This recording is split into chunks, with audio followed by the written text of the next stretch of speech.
Is this thing on? I think so. Well, hi everybody.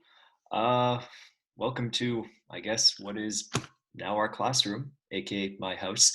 Uh, what I want to do with this video and with other videos that I'll try to do is to cover stuff that we've gone over in class, things that we would have gone over if we were in school right now, and just kind of useful things for you to know about science. So, nothing to write down, not going to be marked on any of this, so don't worry. It's just useful things to know that'll help you out when we're back in school, which will hopefully be sooner than later. So what I'll do with this video is I'll go over the little bit more on rocks, minerals, and soil, which we did in our one class that we had after March break. And yeah, if you have any questions, you can ask. Oh, wait, no, you can't. You can email me. I'll be happy to answer them. And yeah, pay attention, have fun, just sit back, relax, and think about the things that I ask you. I'll try to put in the odd joke here or there to make sure you guys are paying attention. All right, so let's try this. And yes, I know I've not made YouTube videos before, so if you don't like them and you can make better videos, well, I'm sure you can. Let's do this. All right, so rocks and minerals. Rocks, first of all, we said are mixtures that they are composed of minerals. Don't get that backwards. A mineral is a pure substance. So we saw these rocks in class. I showed you granite. You could see the different minerals that made it up. We even sorted a few of them. This student did a really good job of sorting them. There's three types of rocks that you need to know that we've gone over. They are igneous, formed by fire; sedimentary, which is just layers of deposited stuff piling up over the years; and metamorphic. And remember, metamorphosis means change. So a metamorphic rock is formed by heat and pressure. Then I asked you this question. What type of rock is shown here, first of all? You can see these nice horizontal layers that have formed over, well, a long, long time. That gives you a big hint that this is a sedimentary rock. And the other thing I'm going to ask you is, if I found a fossil at site A, B, and C, which one would be oldest? Well, a lot of you have already answered this, and if you haven't, it just flashed on the screen for a second, but it would be fossil C. We could tell because it's deeper down in the cliff. And I told you to think about this like you would think about a messy desk, like my desk at school, that's covered in papers. If you go to the very bottom of the pile, those papers are going to be really, really old. Like the time I told you guys that I found an old early dismissal pass from the early 80s. And you guys asked me to bring it in, and I never had a chance to. But now that you're at my house, here it is. This is please excuse this student from period 7, dated June 7th, 1983. There you go, a little bit of history right there. So that was found at the bottom of my desk in the back, behind it. The deeper down, the older something is. This is not something you really need to know. It's just kind of cool that when you look at a river, you might see that it curves a lot. This one in particular has a lot of curvature to it. And the more curves a river has, the more it meanders, we say, the older it is. It means it's undergone more erosion. So erosion happens over time, and it causes the river to meander, to curve even more. All right. So characteristic properties of minerals that we talked about. We were going to test this in a lab. Unfortunately, not anymore. But here they are. Hardness. Remember, hardness is not about would it hurt if I threw it at you. They all would hurt. It's about how much you can scratch it. Luster, how shiny or what it would feel like. Cleavage, fracture, how does it break? Does it break in nice thin sheets, or does it just explode? The color, you don't need me to tell you what that means. Does it react with acid? Does it release a little bit of gas bubbles? It's a characteristic, it's a chemical change if it does. Magnetism, is it attracted to a magnet? And the streak, when you rub it against a ceramic material, does it leave what color streak or line, I guess, would it leave behind? Okay, and then we got into this question about soil and how to answer it. So don't just tell me it's dirt. Remember, I gave you a meme with a much better definition. and a bad sign, a soil joke. There you go. Uh, so don't just say that it's dirt. You got to incorporate that it's made up of broken down rocks, okay, that have been eroded. That's what these are. And that it's got something called humus in it as well. And humus, again, not to be confused with hummus, which is that dip from chickpeas. We've already joked about that. Humus is organic material, things that were alive that are no longer, that are decomposing. Um, this can happen naturally, like when leaves fall or if something dies in the soil, it'll get broken down. All right. And if we want to study soil, what you learned in class before is that we have to look at it from the side. So when we look at it from the side, we call it a soil profile.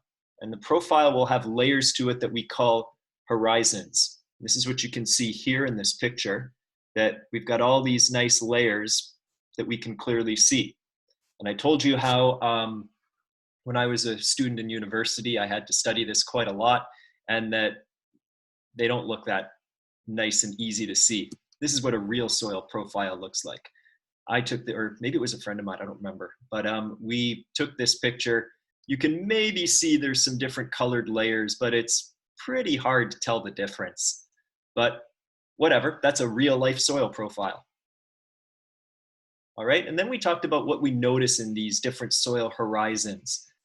And you don't need to take down all of this stuff or to remember it, but what the tendency we saw is that there's a lot more humus, a lot more organic material, things that used to be alive towards the top of the profile. And there's a lot more bigger rocks. The rocks seem to get bigger as we go down. Why is that? Well, a few of you pointed out last time that organic material, where does it come from? Well, it comes from stuff living on the surface dying. So it'll get into the top of the soil, but it's not going to make its way too far down. And these rocks, why are they bigger at the bottom? Well, remember that rocks undergo erosion. And if a rock is up here, it's going to get pelted by water, wind, and whatever. If it's down here, not so much. It's going to be pretty well shielded. So it's not going to undergo as much erosion. So the bigger the rocks, or the further down we go, the bigger the rocks tend to get. All right, and that's kind of where we left off. So there's one more little thing about soil that I want you to know about. This is what I just said. Something called the idea of soil texture. So soil is composed of different particles of different sizes. So if you were to look at soil, there's little grains and pebbles and all kinds of stuff. I want to sort them into 3 different categories based on how big they are. So the biggest particle I'm going to talk about is sand. Then there's a medium-sized particle called silt, and then really, really fine, small particles called clay. All right. So soil is a mixture of all 3 of these. And when we talk about soil texture, it's just saying how much sand is there in soil, how much silt is there, how much clay is there. I'll show you an example. Well, first of all, that's what they look like. And this is just to show you, this is sand on top over here. The particles are pretty large. Silt, they're much smaller. And then clay, these look like little bars, but they're really, really, really small. And what I want you to think about for a second is, how will water flow through this? Well, if I pour water onto sand, there's a lot of space for this water to maneuver through. It's going to run right through the sand.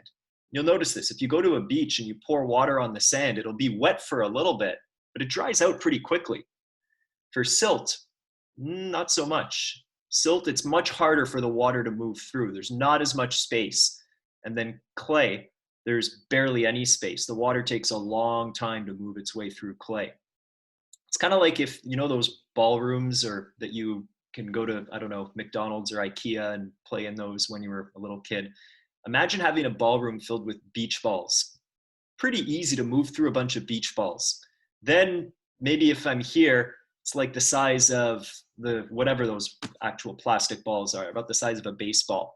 And then here, imagine being in a giant ball pit filled with marbles. It'd be much harder to move. There's not a lot of empty space to push the marbles into. All right. So sand, silt, and clay, the 3 different size particles. And if you have a garden at home, by the way, you want to have a certain ratio. I don't really know what it is. It depends on what you're trying to grow. But if you have too much sand, your plant is not going to get enough water. The water is going to run right through the sand and you won't get any. All right, so you want a nice healthy mixture of sand, silt, and clay. And the way we find out if we have a nice healthy mixture is you take a sample of your soil and you put it in one of these things, a sieve. You saw us use this last year in Sec 1. We did it to separate mixtures. There's different little filters in here, if you remember, and the larger particles will get stuck at the top. The medium-sized ones will get caught by one of the middle filters, and the smallest ones will go right to the bottom. And if there's a lot of sand that accumulates on top, it would tell us that our soil has quite a lot of sand in it. And if you've been in my class before, you know I've told you this story, but back when I was a student at McGill and I was learning about this, I went to an open house where I had to show students how to use this sieve. And this little 5-year-old girl came through and she asked if she could try it. I said, oh, sure. What's the worst that could happen? And so I give it to her and she grabs it by the bottom here and she shakes it and everything falls apart and the sand and silt and clay go flying. It goes all over her and it was a huge mess to clean up. So if you remember being 5 years old and shaking this and getting it all over you, I apologize. All right. So yes, always hold sieves by the top and bottom when you're shaking them. Now that you know that, this is an example of what it would look like. Now, of course, soil is not brightly colored blue, yellow, and red, but the larger size particles here are sand. The yellow ones are silt, they're medium sized, and the clay are small. So water would be able to flow through here somewhat, would get caught a little bit. That's ultimately what you want in a garden. You want water to be able to drain, to move its way through, but not very, very quickly. You want it there long enough so that plants can absorb it. But you don't want it there too long such that the plants drown. Okay, so that you could figure out the soil texture one more time by using one of these things. I also had my professor at McGill once said that you could also tell soil texture, the ratio of sand, silt, and clay in soil by taking some soil and by putting it in your mouth and rubbing it against your teeth. And based on how gritty it was, he said that you could figure out the relative percentage. You could taste the soil and go, that seems like it's 85% silt. I've never tried that and I'm not about to, and I don't recommend that you try it either. All right, just use a sieve or Google it. All right, so let's try this. Let's do, these are questions that I would have asked you on a test. So if you can answer these, it means you've been paying attention and you know what you need to know about rocks and minerals and soil. All right, so question 1, which of the following statements about rocks is true?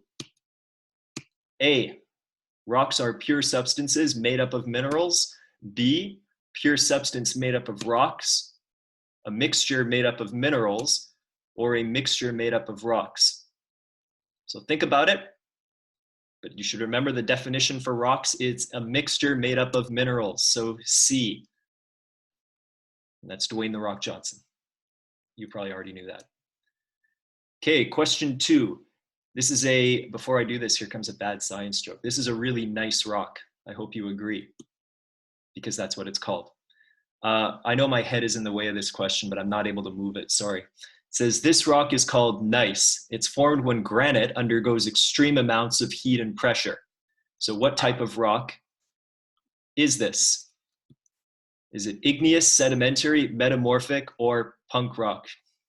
Maybe there's some punk rock band out there that calls itself gneiss or metamorphic, but I don't know, so don't say D. You should know that extreme amounts of heat and pressure causing a rock to change makes it metamorphic. All right, moving on. Number 3, you may remember this. I know my head is in the way again, but this is the scale of mineral hardness. So talc down here is the very soft mineral. Diamond is much, much harder. Diamond is the hardest substance that we know about. So the closer something is to 10, the harder it is to scratch. Knowing that, let's answer this question. Using the scale, which of the following statements is false? A, diamond is the hardest mineral. Well, that's true. It's number 10. In fact, the only thing that can cut diamonds are other diamonds. Okay. B, you could scratch talc using your fingernail. So yes, and remember, talc, if you got hit in the head by it, it would hurt. It just means that you could scrape little bits off with your fingernail. Topaz can be used to cut quartz. Yes, because topaz is 8, quartz is 7. It's higher on the scale, means it's harder. It can be used to cut. And D, calcite can be used to cut feldspar. Calcite is down at number 3. Feldspar is up at number 6. There's no way that would work. So D is the one that is false. All right, question 4. A new social media platform called TikTok has been created for mineral enthusiasts. When you create a TikTok account, you can share your rock, mineral, or soil observations with your friends. I know if this existed, you would all be using it. Who is the only student to make a correct statement below?